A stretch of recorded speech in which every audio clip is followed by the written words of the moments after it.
കരിയിലകൾ മൂടിയ വഴിത്താരകൾ എന്ന് പറയുന്ന ചെറുകഥയിലെ അവസാന വാചകം കൂടി പറഞ്ഞിട്ട് അവസാനിപ്പിക്കാം. ഉച്ചവെയിലിൽ അവസാനിപ്പിക്കുന്ന പ്രസംഗം അവസാനിപ്പിക്കാൻ സന്തോഷിക്കേണ്ട ഈ ഘട്ടം അവസാനിപ്പിക്കാം.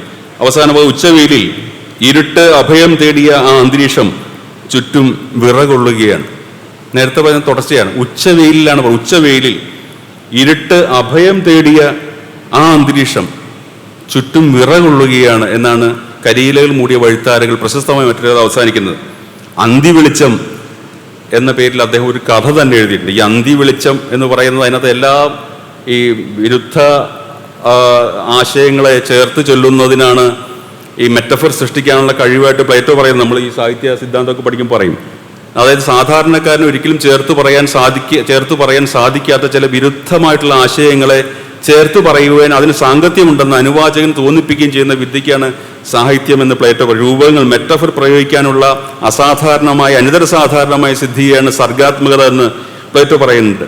അത് നേരത്തെ രാജശേഖരൻ സൂചിപ്പിച്ച കറുത്ത ചന്ദ്രൻ എന്ന് പറയുന്ന ഒരു കഥ അതിൻ്റെ മകുടോദാഹരണമാണ്. ഹണിമൂണാണ് കഥയുടെ പ്രമേയം. ഭാര്യയെ അയൽവക്കത്തെ വീട്ടിൽ ഓടിൻ്റെ മീതെ ഇളം നീല പുഷ്പങ്ങളുള്ള വള്ളികൾ പടർത്തി നിൽക്കുന്ന ചുമരിനും മുകളിൽ ഇടയ്ക്കിടയ്ക്ക് കാണുന്ന തുറന്ന ജനാലയിലൂടെ ചുവന്ന ടർക്കി കൊണ്ട് എപ്പോഴും കഴുത്ത് തുടച്ചുകൊണ്ട് പാട്ടുമൂളി നടക്കുന്ന വെളുത്തു തുടുത്ത് കവിളുകളുള്ള ഒരു മനുഷ്യൻ അവളുടെ കാമുകനായിരുന്നു. കുറേ കാലം അങ്ങനെ പ്രേമിച്ചൊക്കെ നടന്നപ്പോൾ വേലി പടർപ്പിന് മുകളിലൂടെ നീട്ടിയ കത്തുകളിൽ കൈവിരലുകളുടെ അഗ്രം ഉരസിയപ്പോൾ അവൾക്ക് കോരിത്തെരിപ്പുണ്ടായിരുന്നു ഒരു കാലത്ത്. പക്ഷെ കല്യാണം കഴിച്ച് ആദ്യ രാത്രി കഴിഞ്ഞ് പിന്നെ കാടിന് നടുവിലുള്ള ഒരു പഴയ കൊട്ടാരത്തിലേക്ക്, ഒരു നാട്ടുരാജാവിൻ്റെ ഉപേക്ഷിക്കപ്പെട്ട കൊട്ടാരം റെസ്റ്റ് ഹൗസാക്കി മാറ്റിയിരിക്കുന്നത്, അവിടേക്ക് ഇയാൾ കൊണ്ടുപോവുകയാണ്. ആ കൊണ്ടുപോകുന്ന യാത്രയാണ് ആ കറുത്ത ചന്ദ്രൻ മധുവിധു ആഘോഷത്തിൻ്റെ പാരഡിയായിട്ട് MT ഉപയോഗിച്ചിട്ടുള്ളത്. മലയാളത്തിൽ എക്കാലത്തെയും അത് സ്ത്രീയുടെ മനസ്സ് വെച്ചാണ് എഴുതിയിട്ടുള്ളത്.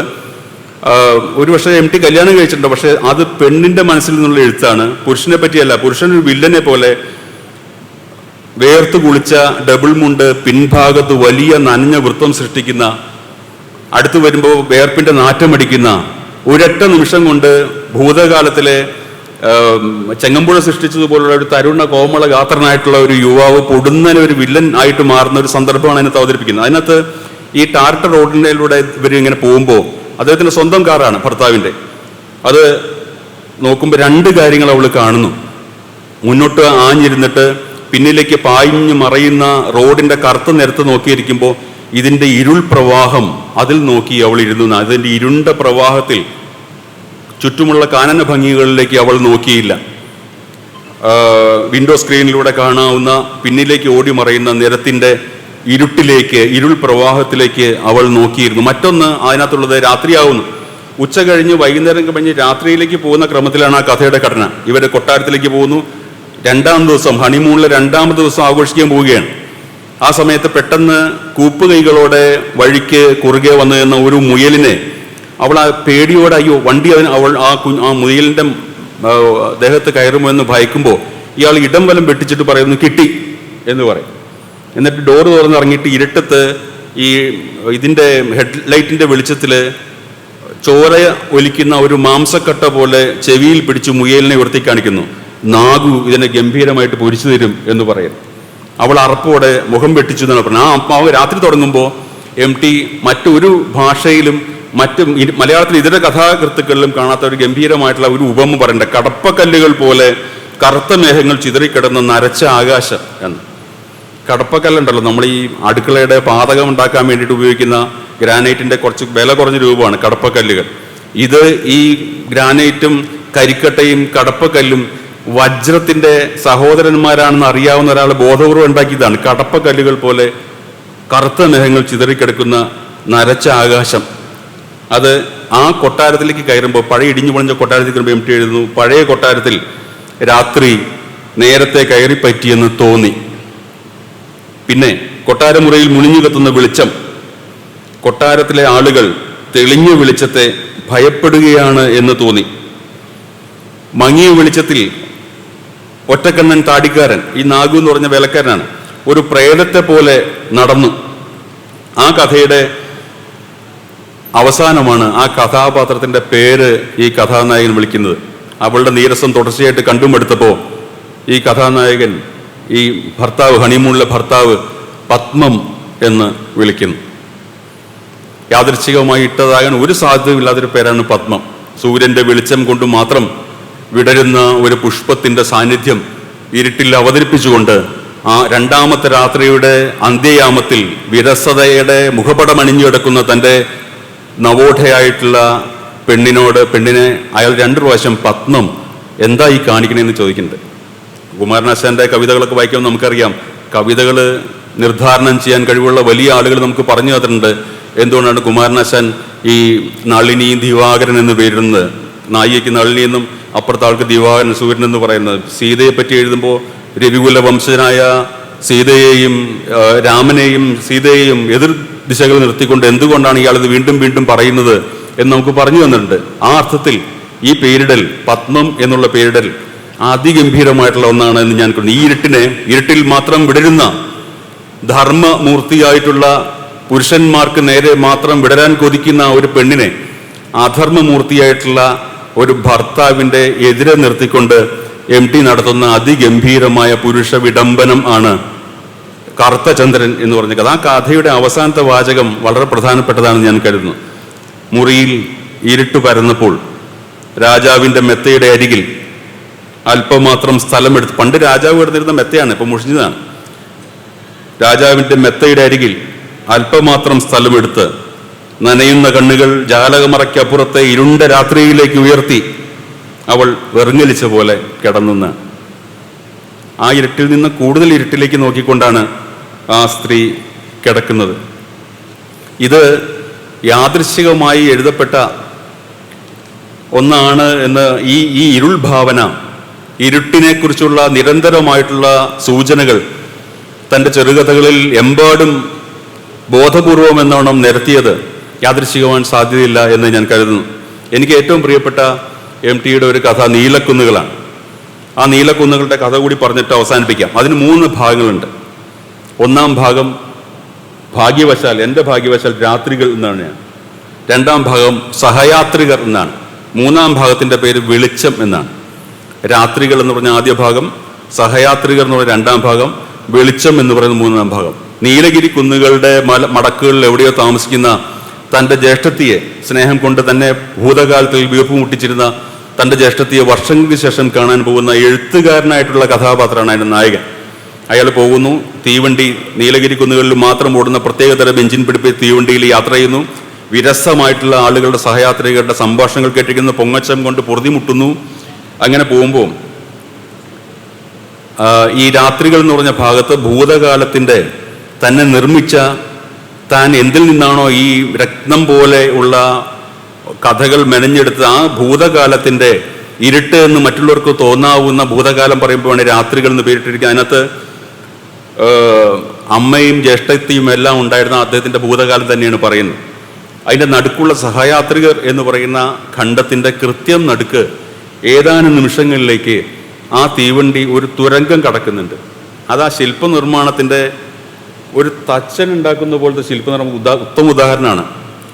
രാത്രികൾ, സഹയാത്രികർ, വെളിച്ചം എന്ന് പറയുന്ന 3 ഭാഗങ്ങളിലെ നടുക്കുള്ള സഹയാത്രികൾ അതിൻ്റെ കൃത്യം നടുക്ക് വണ്ടി ഒരു തുരങ്കം കടക്കുകയാണ്. അപ്പോൾ എഴുതുന്നു, വണ്ടി ഒരു തുരങ്കത്തിലേക്ക് കടന്നു. ഇരുട്ടിലൂടെ ഏതാനും നിമിഷങ്ങൾ യാത്ര ചെയ്യുമ്പോൾ അയാൾക്ക് വിവരിക്കുവാനാവാത്ത ഒരു വികാരം അനുഭവപ്പെട്ടു. ഇരുട്ടിലൂടെ ഏതാനും നിമിഷങ്ങൾ യാത്ര ചെയ്യുമ്പോൾ അയാൾക്ക് വിവരിക്കുവാനാവാത്ത ഒരു വികാരം അനുഭവപ്പെട്ടു. MT വാസു മലയാളത്തിലെ ഏറ്റവും അധികം വികാരങ്ങൾ വിവരിച്ചിട്ടുള്ള ആളാണ്. പക, പ്രണയം, സ്നേഹം, വിരക്തി, ലൈംഗികദാഹം, എല്ലാ തരത്തിലുള്ള വികാരങ്ങളും ഏറ്റവും ഭംഗിയായിട്ട് അവതരിപ്പിച്ച ആളാണ് MT. MTയേക്കാൾ കേമന്മാരായിട്ടുള്ള ഒരു 10 എഴുത്തുകാരെങ്കിലും എനിക്ക് പറയാൻ പറ്റും മലയാളത്തിൽ മാത്രം. പക്ഷേ MTയെ പോലെ വികാരങ്ങൾ എത്ര ഭംഗിയായിട്ട് അവതരിപ്പിച്ച മറ്റൊരു എഴുത്തുകാരനും മലയാളത്തിലില്ല. ഓരോ വികാരത്തിനെയും അത് നേരത്തെ പറഞ്ഞ ഉചിതമായ വാക്കുകളിൽ ഏറ്റവും ഗംഭീരമായിട്ട് അവതരിപ്പിച്ച മറ്റൊരു എഴുത്തുകാരനും മലയാളത്തിലില്ല. നമ്മൾ ആശാനും OV വിജയനോ അടക്കമുള്ള അതിഗംഭീരന്മാരായ എഴുത്തുകാരുടെ പട്ടിക എടുക്കുമ്പോൾ അദ്ദേഹത്തിൻ്റെ സാന്നിധ്യത്തിൽ തന്നെ എനിക്കത് പറയാൻ പറ്റും. അദ്ദേഹം അതിഗംഭീരമായ ഒരു സാന്നിധ്യമാണ്. എല്ലാ കാലത്തും മലയാളത്തിൽ നിറഞ്ഞു നിന്ന അതിഗംഭീരങ്ങളായ മഹാസാന്നിധ്യങ്ങളെ ഓർക്കുമ്പോൾ അതിൽ പ്രമുഖനാണ് MT. പക്ഷെ നമ്മുടെ മലയാളത്തിലെ ഏറ്റവും ഗംഭീരന്മാരായ 10 എഴുത്തുകാരെ ആദ്യകാലം മുതൽ ചീരാമൻ മുതലെങ്കിലും എടുത്തു കഴിഞ്ഞാൽ അതിനകത്തൊരു പക്ഷേ MT ഉൾപ്പെട്ടെന്ന് വരില്ല. പക്ഷേ ശ്രീരാമനും ഏറ്റവും പുതിയ ഏത് എഴുത്തുകാരനും സാധിക്കാത്ത വിധത്തിൽ അതിഗംഭീരമായിട്ട് ഓരോ വികാരത്തെയും അതിന് ഏറ്റവും ഉചിതമായ രീതിയിൽ പരിചരിക്കുവാൻ ഇത്രയും കഴിവുള്ള മറ്റൊരു എഴുത്തുകാരൻ നമുക്ക് മുമ്പില്ല. വികാരങ്ങളുടെ കാലം അവസാനിച്ചതുകൊണ്ട് ഭാവിയിൽ ഉണ്ടാകാനും സാധ്യതയില്ല. അത് എന്ന് അവിടെ പറയും, യാത്ര ചെയ്യുമ്പോൾ അയാൾക്ക് വിവരിക്കാൻ അതൊരു വികാരം അനുഭവപ്പെട്ടു. നിമിഷങ്ങളിൽ ഒരു ഉദ്വേഗം തങ്ങി നിൽക്കുന്നുണ്ട്. വെളിച്ചത്തിൻ്റെ ലോകം ഇതാ അടുത്തെത്തിക്കഴിഞ്ഞു, തുരങ്കം കഴിയാറായി. നാം പ്രകാശത്തിലേക്ക്. അത്ഭുതകരമായൊരു നാമാണ് അവിടെ. അതുവരെ കഥയിൽ ഈ നാം ഇല്ല, അയാൾ എന്ന് പറഞ്ഞു പോകുന്നതാണ്. പക്ഷെ ഈ ഇരുട്ടിൽ നിന്ന് തുരങ്കത്തിലൂടെ വെളിച്ചത്തിലേക്ക് കടക്കുന്ന സമയത്ത് പൊടുന്നനെ കഥാഗാത്രത്തിൽ ഒരു നാം പ്രത്യക്ഷപ്പെടുന്നു. അടുത്തെത്തി കഴിഞ്ഞ് നാം പ്രകാശത്തിലേക്ക്, ആശയചിഹ്നം എന്നാണ് അവസാനിപ്പിക്കുന്നത്.